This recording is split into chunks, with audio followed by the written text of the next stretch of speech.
Buenos días, buenas noches. Mi nombre es Juan Villalba. Mi grupo está conformado por María Vera, Dariel y Zacarías. Mi persona es Juan Villalba. Yo les voy a empezar hablando de este tema, de la malaria, paludismo. Hay que empezar diciendo que es la enfermedad tropical más importante a nivel mundial.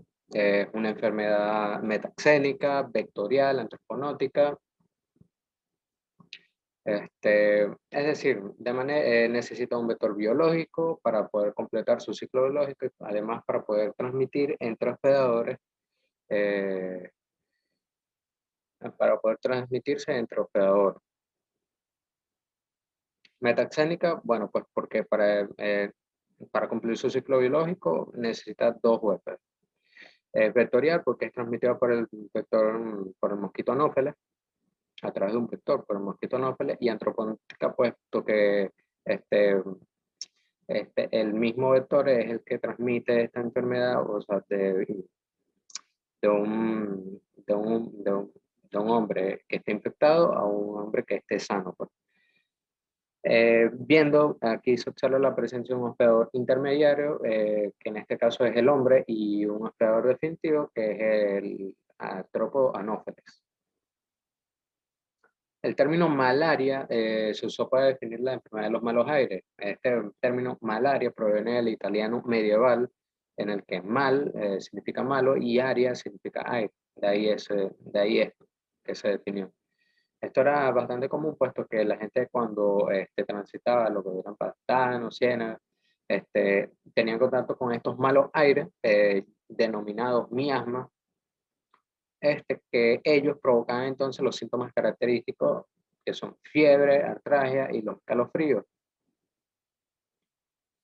También el término paludismo deriva de palustre, que significa pantano. Ahora, el agente etiológico. Se reconocen varias especies de Plasmodium, y aquí quiero hacer un paréntesis, puesto que Plasmodium es el género. Plasmodium es el género que está incluido dentro del infrafilum apicomplexa, del filum Myozoa y del, del reino de los cromistas. Ahora, este, esta infección en humanos se reconocen 5 especies capaces de provocar la malaria humana. Aquí encontramos el Plasmodium vivax, Plasmodium falciparum, Plasmodium malariae, Plasmodium ovale, Plasmodium knowlesi.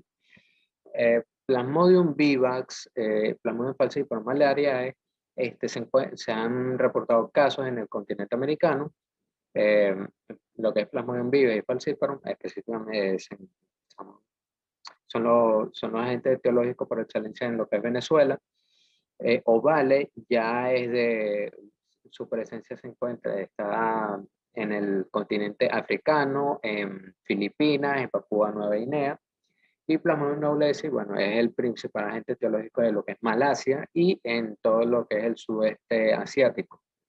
También hay que recordar también es importante acotar que Plasmodium knowlesi es el reciente, es el más nuevo, por decirlo de alguna manera, pues.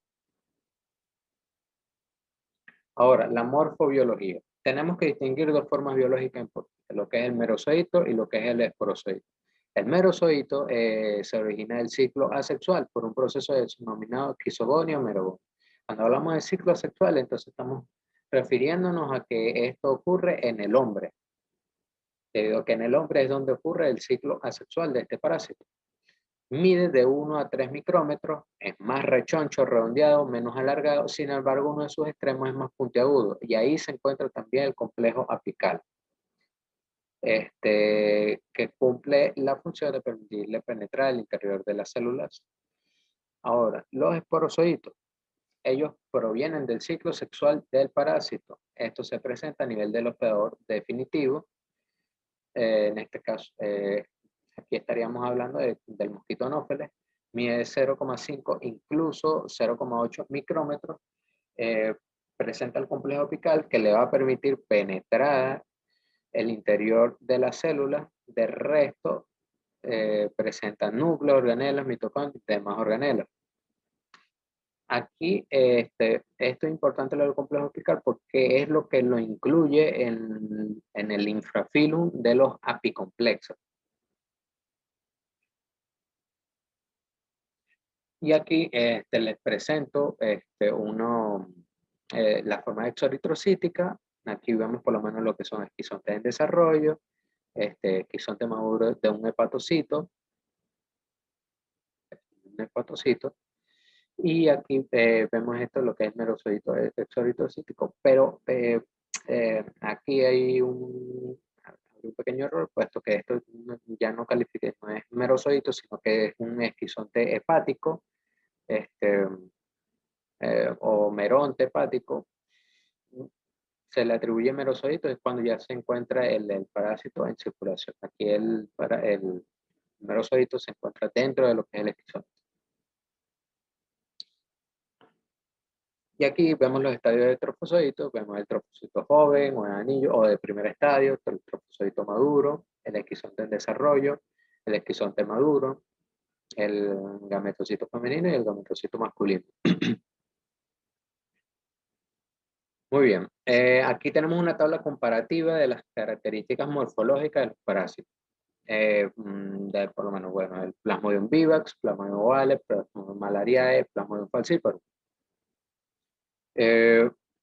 Lo más importante aquí es como la característica morfológica en el glóbulo rojo infectado, puesto que este va a ser con el que lo vamos a identificar en la prueba de diagnóstico, que es la prueba de la gota gruesa y extendido, que es el gold estándar de la malaria, para el diagnóstico de la malaria. Entonces, en Plasmodium viva vamos a tener un tamaño aumentado, es decir, vamos a observar una hipertrofia del glóbulo rojo y va a presentar puntos de Chufner. La fase de trofosodito, bueno, van a ser grandes, el esquizonte maduro va a ser grande y los gametocitos, bueno, van a ser esféricos, compactos, con un núcleo único, pigmento difuso y granuloso.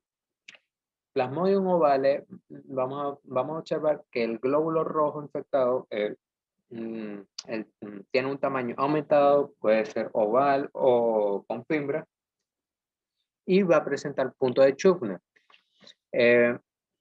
La fase de trofosodito, bueno, va a ser por lo menos el de anillo, en la fase de anillo o trofosodito de anillo, va a ser compacto, el trofosodito tardito es pequeño, el esquizonte es más pequeño, y bueno, los gametocitos son muy parecidos a los de Plasmodium viva, pero más pequeños.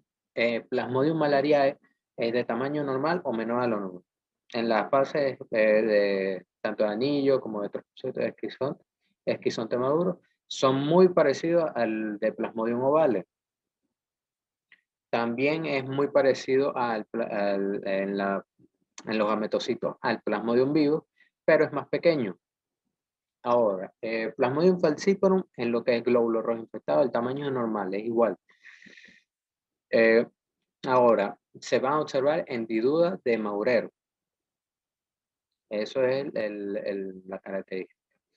Ahora, la fase tanto de anillo, trofosodito y esquizonte, bueno, va a ser por lo menos en la fase de anillo es pequeño y delicado, en la de trofosodito tardío va a ser un tamaño muy moderado, el esquizonte maduro, bueno, es muy raro en sangre periférica.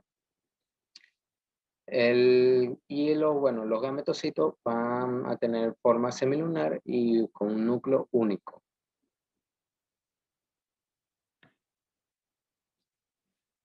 Ahora vamos a hablar del vector. El vector es el anófeles. Proviene del griego bueno para nada o inútil. Palabra para otros significa dañino o lesivo, del término del latín científico, reintroducido en 1818 por el entomólogo y difterólogo alemán Johann Wilhelm Meigen. Anófeles es un género del mosquito de la familia Culicidae que habita en prácticamente todo el mundo, incluyendo Europa, África, Asia, América y Oceanía, con especial intensidad en las zonas templadas, tropicales y subtropicales. Este mosquito es holometábolo, es decir, tiene una fase de huevo, una fase de larva, una fase de pupa y una fase de imago o adulto. Para decir que es holometábolo, es necesaria la fase de pupa. El género Anopheles, bueno, hay que decir que es del orden Dictera, del suborden Nematocea y de la familia, como ya mencionamos, Culicidae. Tienen menos de 500 especies entre las zonas tropicales y templadas, y de ellos 70 son vectores de malaria humana. El mosquito, una vez infectado, permanece así toda su vida. Sus criaderos son de aguas limpias y de poca movilidad. Por eso es que aquí en lo que es la región de Guayana, pues por lo menos tenemos el fenómeno del Anopheles darlingui, que ya lo vamos a ver en la diapositiva siguiente, si no me equivoco, en el cual su hábitat por lo menos son las represas. Y aquí en Guayana, al haber varias represas, lo que es la de Macagua, la del Guri, es un hábitat para ellas, pues. Y vamos a tener lo que son huevos. En una característica muy distintiva es que en los huevos las hembras adultas depositan entre 50 y 200 huevos y son depositados uno a uno sobre el agua, y una característica de ellos es que tienen un flotador cada uno de estos huevos. Más allá de otras características que pudiésemos resaltar sobre este publicidad de este Anófeles, bueno, pudiese ser del ángulo recto que posee a nivel de su posición en reposo o de sus alas manchadas. No, más allá de eso, son ya más características entomológicas que no van a ser tan abordadas o no tienen tanta importancia en esta ponencia.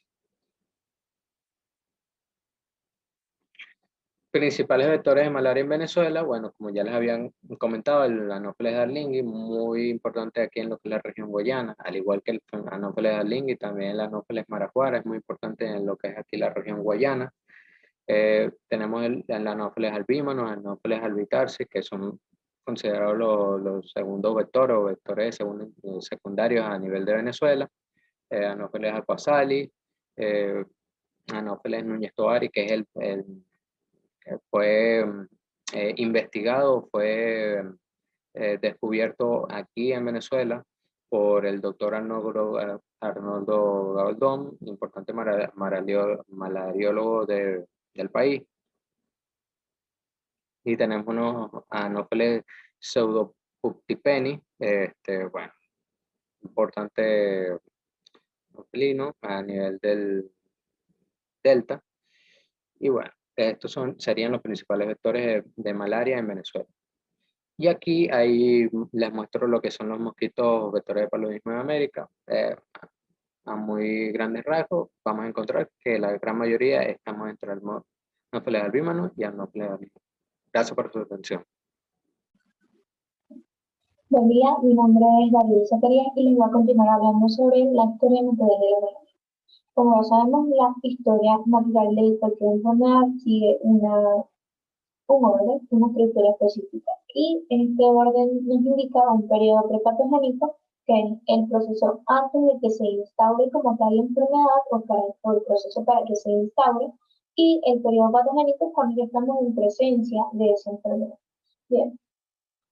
En el periodo prepatogénico vamos a encontrar lo que es el agente, el huésped y el ambiente, lo que conocemos como la tríada ecológica. Okay.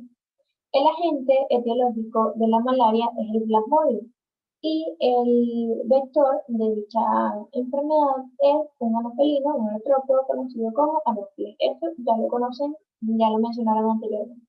Okay. En la lámina les traigo el Plasmodium falciparum, pero él no es el único causante de malaria. También tenemos el Plasmodium vivax. Ahora, hay una diferencia característica de estos dos. ¿Y por qué les traigo solamente el Plasmodium falciparum como el más importante? En realidad porque es el que tiene mayor capacidad de diseminación y en donde se ven los casos más graves de pacientes con malaria. ¿Por qué? Porque el Plasmodium falciparum, a diferencia del vivax, no distingue entre no tiene una adherencia o una preferencia, mejor dicho, por algún tipo de eritrocito. Sin embargo, Plasmodium vivax tiene preferencia por los eritrocitos jóvenes. Y los eritrocitos jóvenes solamente conforman el 3% de lo que es la sangre periférica. Ok, entonces el huésped, o mejor conocido, mejor llamado los hospederos de esta enfermedad son el hospedero definitivo, el humano, nosotros, y el hospedero intermediario, el mosquito. ¿Cuál es la diferencia entre el hospedero intermediario y el definitivo? Porque en el definitivo se va a dar la fase sexual de este parásito, la reproducción sexual, y en el intermediario se dan las distintas fases de este parásito que para cumplir el ciclo. Pero la sexual se da en el ser humano, que es el hospedador definitivo. Ok, el medio ambiente también es importante para el desarrollo de esta enfermedad, como es la temperatura, la humedad, la altitud, latitud y todo esto para que sea propicio para el desarrollo del vector. Entonces, algo que les quería mencionar es que puede presentarse en cualquier edad, pero hay una población susceptible que son los niños, específicamente. Hay datos que nos reportan que más susceptibles aún son los niños menores de 5 años y las mujeres embarazadas. Ahora vamos con el periodo patogénico. El periodo patogénico lo dividimos en dos fases, que es la fase clínica y la fase subclínica. La diferencia entre ellas es que en uno hay síntomas y signos y en el otro no. El horizonte clínico nos indica que en esta enfermedad hay alteraciones tisulares en un periodo de tiempo de 6 a 15 días. La fase subclínica es un periodo de latencia, que consiste en que cuando el mosquito infectado pica al humano, transcurren 30 minutos después e infecta los hepatocitos y los infecta al hígado. ¿Por qué decimos que acá es la fase asintomática? Porque conociendo el ciclo de la malaria nos damos cuenta que los signos y síntomas aparecen cuando el parásito llega a lo que son los eritrocitos. ¿Y dónde están los eritrocitos? En la sangre. ¿Cómo llega este parásito a la sangre? Pues el hígado obviamente tiene un importante sistema, tiene el sistema porta y a través de él llega a la sangre. Ok, entonces la fase clínica, la fase clínica se presentan signos y síntomas. Estos son fiebre, anemia y vómitos. También tenemos convulsiones. También puede presentar alteraciones en la conciencia y puede también haber un coma profundo por más de 6 horas y ausencia de reflejo. Esto es característico. Y más que todo cuando el paciente no se le está instaurando tratamiento, como por ejemplo pimoquina. Entonces, vemos que la enfermedad puede desarrollar un estado crónico y este estado crónico se caracteriza por la esplenomegalia y dura con hematomegalia dolorosa, accesos febriles irregulares y piel amarillento terrosa y palpitación. Obviamente, como les mencionaba, si la enfermedad no se trata, si no se instaura tratamiento, puede provocar la muerte. Es por eso que la consideramos una enfermedad con altos índices de morbimortalidad. Entonces, ahora les voy a hablar un poco sobre lo que es la epidemiología de la malaria a nivel mundial. Ok, casi la mitad de la población mundial está expuesta al paludismo, aunque los últimos datos de la Organización Mundial de la Salud reportan que más de la mitad de la población mundial está expuesta al paludismo. Esta enfermedad está extendida en más de 100 países aproximadamente y provoca una morbimortalidad elevada en países de tercer mundo. ¿Por qué se refiere a países de tercer mundo como mayor índice? Porque sabemos que en estos países, como por ejemplo el nuestro, Venezuela, pues tenemos unas condiciones socioeconómicas muy bajas y hay, no vamos a decir que nula, pero hay muy poca vigilancia epidemiológica. Uno de las principales pilares para prevenir esta enfermedad, la vigilancia. Entonces, en 2019, el número de casos de paludismo en el mundo fue de 229 millones, una cifra que con pocos cambios en los últimos años. Entonces, la mayoría de los casos de malaria en 2018 se produjeron en las siguientes regiones, y estas fueron en la región de África, en la región de Asia Suboriental, con el 3,4% de los casos, en la región del Mediterráneo Oriental, con el 2,1% de los casos, y 19 países en África subsahariana e India. Estos dos lugares son muy importantes, ya que ellos sumaron casi el 85% de la carga mundial de malaria. ¿Bien? Más de la mitad de todos los casos de malaria en todo el mundo se concentran en 6 países específicamente. Entonces son Nigeria con 25%, la República Democrática del Congo con 12%, Uganda 5% y Costa de Marfil, Mozambique y Níger con 4% cada uno de ellos. La malaria en Europa y América. Entonces, el parásito alcanzó Europa hace 2500 años y el descubrimiento de América lo exportó en lo que fueron el siglo XV y XVI. Un reportaje realizado por la revista Natura y National Geographic documentó o explicó que el origen de la malaria viene de lo que son el área de África, obviamente, que son los que tienen mayores índices, de África y de India. Entonces se dice que migró de la India a África y en estas fechas, hace 2500 años, pues se hacía lo que era la exportación de esclavos de África hacia Europa, ¿ok? Entonces, en esas exportaciones de personas, pues las personas obviamente que estaban infectadas llevaban el parásito dentro de sí, pero sin vector no hay transmisión. Entonces se dice que en esos barcos también iba el vector y por eso es que se dio la propagación en Europa. Ahora, de Europa a América, ¿cómo llega? Pues a través de la colonización. En estos barcos venían los europeos, muchos de ellos infectados, y además también traían esclavos con ellos que también estaban infectados y traían el vector dentro de estas embarcaciones. Entonces, así fue como se diseminó por América. Cerca del siglo XX, la malaria continuaba siendo endémica en más de 100 países, incluyendo áreas grandes como América del Sur, Central, Haití, la República Dominicana, África, el Medio Oriente, el sureste de Asia y Oceanía. La malaria es una enfermedad potencialmente mortal, pero es prevenible y curable. La mitad de la población mundial está en riesgo de contagiar, como le decía, y los últimos datos disponibles de la Organización Mundial de la Salud nos dicen que en el 2018 se produjeron 228 millones de casos y, algo importante, 405.000 muertes, en su inmensa mayoría en África subsahariana. La tasa de incidencia de la malaria en los últimos años disminuyó a nivel mundial entre 2010 y 2018, de 71 a 57 casos por 1000 habitantes en riesgo. Entre 2015 y 2018, solo 31 países endémicos redujeron significativamente la incidencia de casos y estaban en camino a reducir la incidencia en un 40% o más en el año 2020, cosa que no ocurrió. Entonces, podemos decir que sin un cambio acelerado, los hitos de la estrategia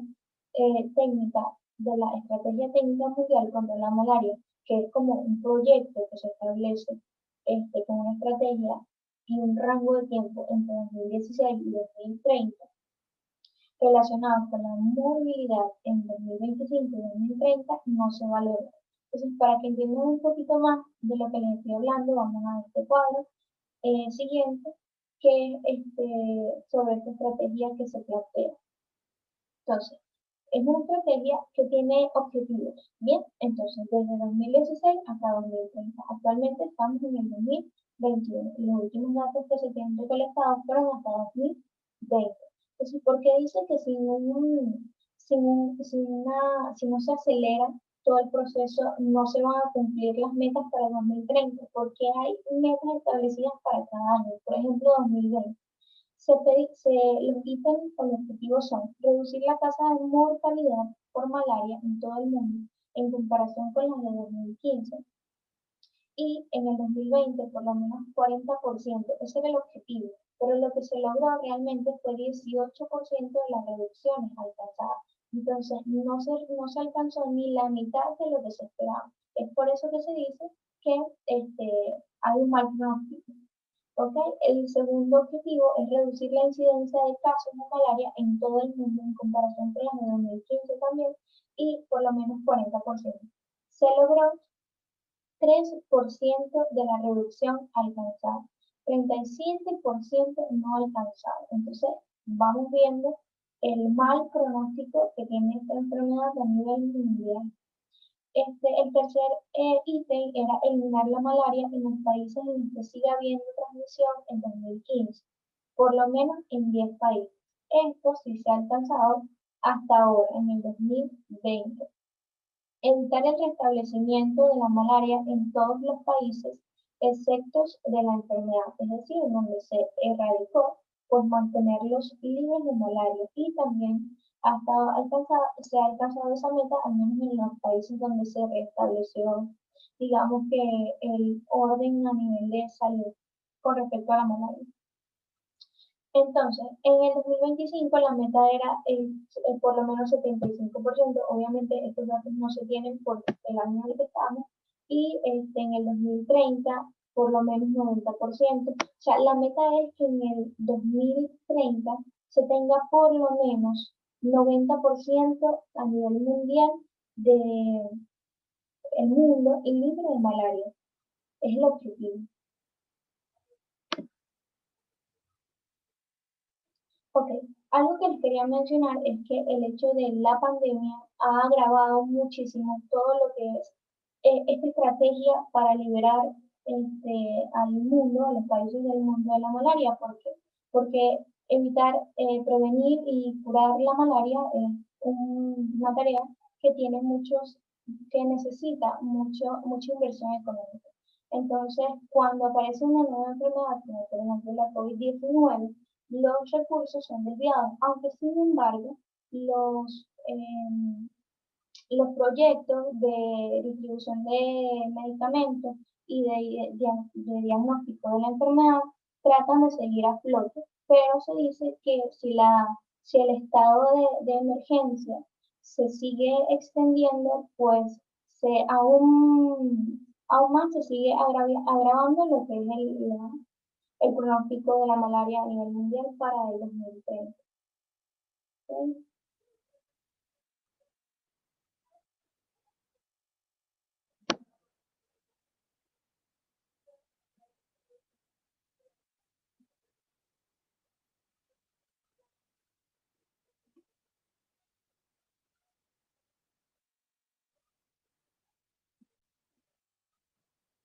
Ok, acá les traigo un esquema de lo que son los países de América Latina con más casos de malaria. Esta imagen la traigo desde la fuente de la Organización Mundial de la Salud. Y como pueden ver acá en este cuadro, vemos que el país número 1 en lo que es América Latina está Venezuela, seguido de Brasil, Perú, Colombia, Haití, Guyana, Nicaragua, Bolivia y Guatemala. Mi nombre es María Isabel Vera y voy a continuar la exposición hablando sobre la epidemiología de la malaria a nivel nacional. Para hablar de esto, primero voy a decir que 0,44% de los casos de malaria a nivel mundial provienen de América. En 2017, la OMS registró estos como 976.000 casos. De estos 976.000 casos, 53% provienen de Venezuela, es decir, más de la mitad de los casos de malaria en América provienen de Venezuela. En esta gráfica podemos observar cómo nuestro país, a partir del 2000, ha tenido un crecimiento exponencial respecto al porcentaje de casos anuales. Observen cómo en el 2000 nuestro porcentaje de casos de malaria en América era de 2,53% y actualmente es más del 53% de los casos. Venezuela en la actualidad es uno de los países con mayor cantidad de malaria a nivel mundial y representamos 0,22% de los casos de malaria a nivel mundial, únicamente en nuestro país. Los registros que existen sobre 2019 son escasos, pero podemos saber que, según la actualización epidemiológica de malaria de las Américas por la OMS o la Organización Panamericana de la Salud, se registraron 323.392 casos de malaria, una disminución del 1,5% en comparación con el mismo periodo del año anterior, 2018, donde se registraron alrededor de 470.000. Sin embargo, expertos creen que estos números no son reales, porque hay demasiados casos no reportados y recaídas que no son contadas. Muchos investigadores estiman que Venezuela tiene más de 1 millón de casos al año. Registrados también están 403 personas muertas en el año de 2019, representando el 70% de las muertes por malaria en América del año 2019. Y 55% de los casos de malaria en América, más de lo que habíamos visto en el año 2017. Otra cosa que observamos es que el reporte de la OMS resalta el incremento del 55% del número de embarazadas con malaria a nivel nacional. Es un incremento muy alto para el 2019. Aquí tenemos un estudio más actual del 2021 en el que se diagnosticaron de 72 mujeres en el Hospital Ruy y Páez, 52 padecían de malaria. Todas las mujeres que fueron diagnosticadas estaban embarazadas, la mayoría con embarazos precoces, y el 70% presentó complicaciones en el parto. Entonces, como podemos observar, el incremento de malaria en mujeres embarazadas está causando grandes problemas. El gobierno venezolano lleva más de 5 años sin publicar tasas de mortalidad por malaria. Hay muy pocos registros epidemiológicos al respecto. Sin embargo, gracias a estimaciones hechas por investigadores y exministros de salud en los foros internacionales de la OPS, sabemos que del 2010 al 2017 hubo un aumento de la tasa de mortalidad por malaria en Venezuela de más de 776,92%. Un aumento exagerado. Y se dice que para 2018 el aumento llegó a más de 800%. Ahora hablaremos sobre la malaria en el contexto de la pandemia del COVID-19. La Organización Panamericana de la Salud registró 104.000 casos de malaria en Venezuela entre enero y mayo de 2020, lo cual se consideró una reducción total de casos en la región. ¿Debido a qué? Pues debido principalmente a las restricciones de transporte hacia las áreas endémicas del país por la falta de gasolina y también a las restricciones sociales causadas por la pandemia per se. Todos estos factores, a pesar de que han causado una reducción total de los casos de COVID, aparentemente, también pueden causar problemas para la distribución de medicamentos, para el acceso al diagnóstico y el reporte de casos a corto plazo. Ahora pasaremos a hablar de la epidemiología de la malaria a un nivel regional.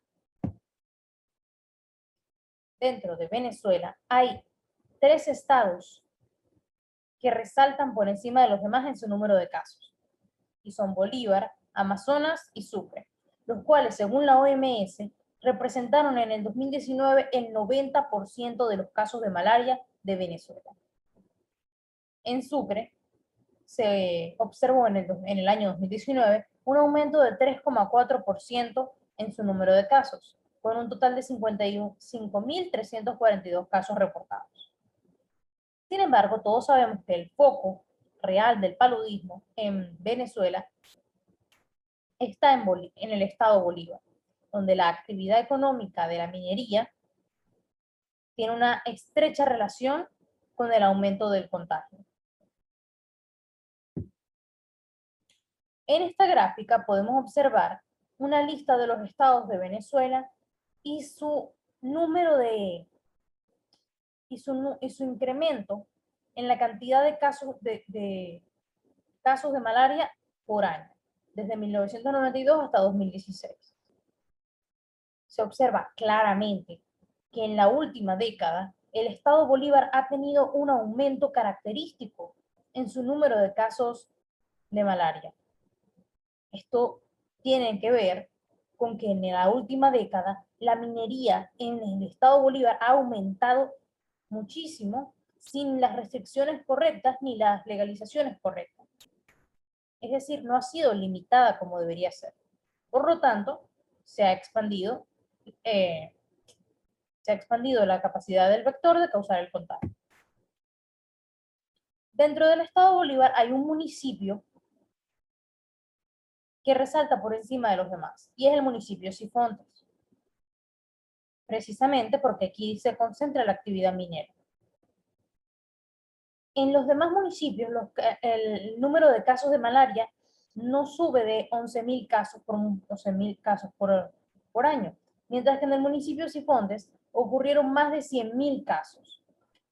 Es el doble de lo que habíamos visto en Cumaná. Y en cuanto a Amazonas, cada municipio no tiene más de 4.000 casos. Por lo que podemos ver que el municipio de Sifontes tiene una cantidad exageradamente grande.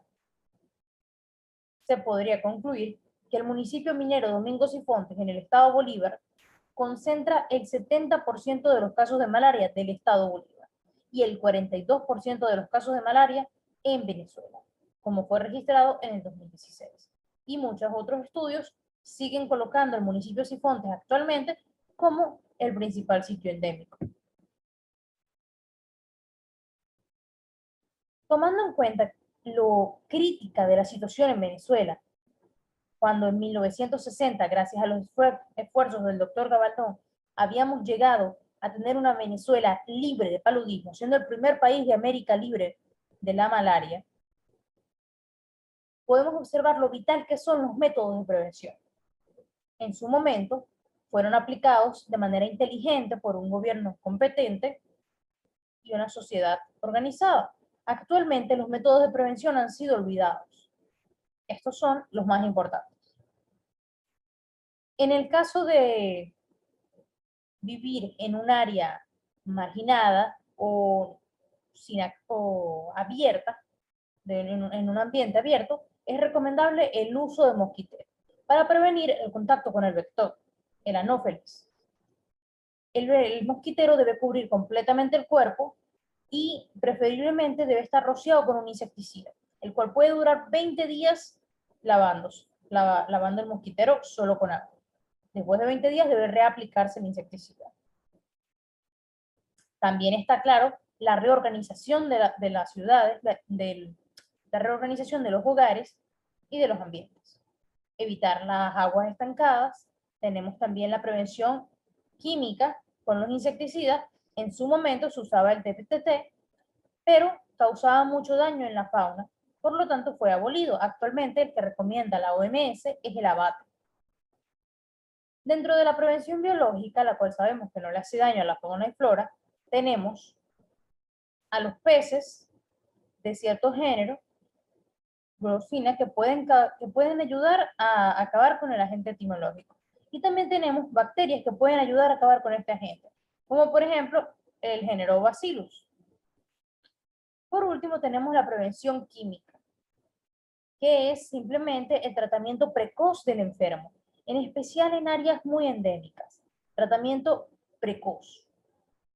Y aislamiento de la persona infectada. Si juntos nos esforzamos y nos organizamos por volver a activar los métodos de prevención, podríamos volver a tener algún día con una organización a nivel nacional, un país libre de malaria. Muchas gracias